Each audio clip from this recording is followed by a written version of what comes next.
የአዲስ አበባ ከተማ ምክር ቤት የመሬትና ግንባታ ጉዳዮች ቋሚ ኮሚቴ አባላት የአዲስ አበባን የአካባቢ ጥበቃ ባለስልጣን የ9 ወራት የሥራ አፈጻጸምን በተመለከተ የእንጦጦ ፒኮክ ወንዝ ዳርቻ ልማት፣ የቀበና ወንዝ ዳርቻ ልማትና በከተማዋ የሚገኙ የቀለምና የጎማ ፋብሪካዎችን የፍሳሽና የደረቅ ቆሻሻ አወጋገድ ስርዓታቸውንና ከአካባቢያዊ ደህንነት አንጻር የተሰሩ ስራዎችን የመስክ ምልከታ አካሂደዋል። የቋሚ ኮሚቴው ምክትል ሰብሳቢ ዶክተር ጃራ ሰማ በአዲስ አበባ ከተማ በኮሪደር ልማት እየተሰሩ የሚገኙት የወንዝ ዳርቻ ልማቶች የአፈርና ውሃ አቀባ እንዲሁም የብዝሃ ሕይወት ጥበቃን የሚያሻሽሉ እንደሆኑ ገልጸዋል።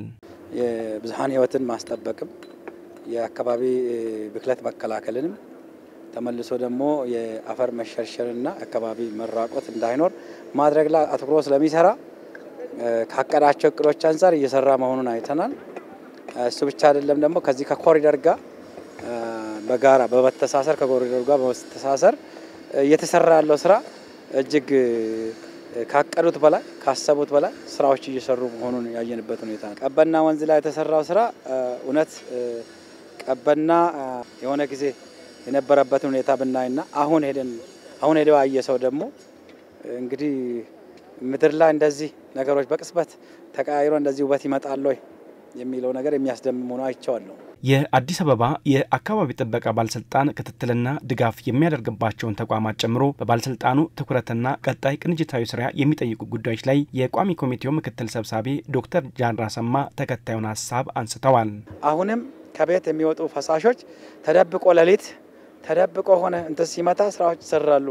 ስለዚህ ይሄ ተከታትሎ ነገሮችን የማስቆም ስራ የማስተማር ስራ መሰራት አለበት። እንደሚቆጣጠር ተቋም እንደሚከታተል ተቋም ፍቃድን ሰጥቶ እንደሚከታተል ተቋም እነዚህ ተቋማትን ሁሉ ጊዜ የመደገፍ የመከታተልና የማየት ስፔሻሊ ተረፈ ምርታቸውን ደረቅም ይሁን እርጥብ ተረፈ ምርታቸው ብዙ ጊዜ ከኬሚካል የሚገናኙ ስለሆነ ይህ እስከ መጨረሻ የት ነው የመጨረሻውን የት ነው የሚደፉት ወይም ደግሞ የት ነው የሚያስወግዱት የሚለውን ነገር በቅርብ ርቀት ክትትል እያደረጉ ማየትና አቅጣጫ ማሳዝ ማስተማር አቅጣጫ ማሳዝ ያስፈልጋል። ወንዞች ወደ ተፈጥሯዊ ባህሪያቸው እንዲመለሱ ለማድረግ የእርከን የጋቢዮን የአፈርና ውሃ አቀባ ስራ እየተከናወነ መሆኑንና ቋሚ ኮሚቴው በመስክ ምልከታ ያረጋገጠውን ስራ አጠናክሮ ለማስቀጠል እየተሰራ መሆኑን የአዲስ አበባ ከተማ የአካባቢ ጥበቃ ባለስልጣን ዋና ስራ አስኪያጅ ዲዳ ድርባ ተናግረዋል።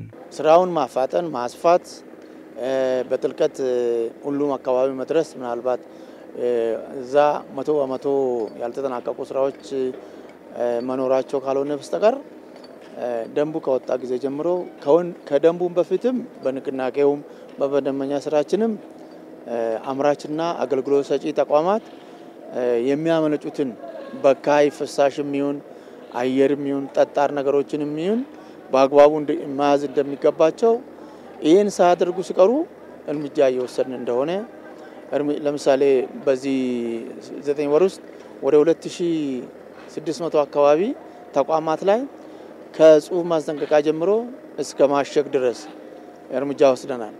83 ተቋማትን አሽገናል፣ በገንዘብም ቀጥተናል።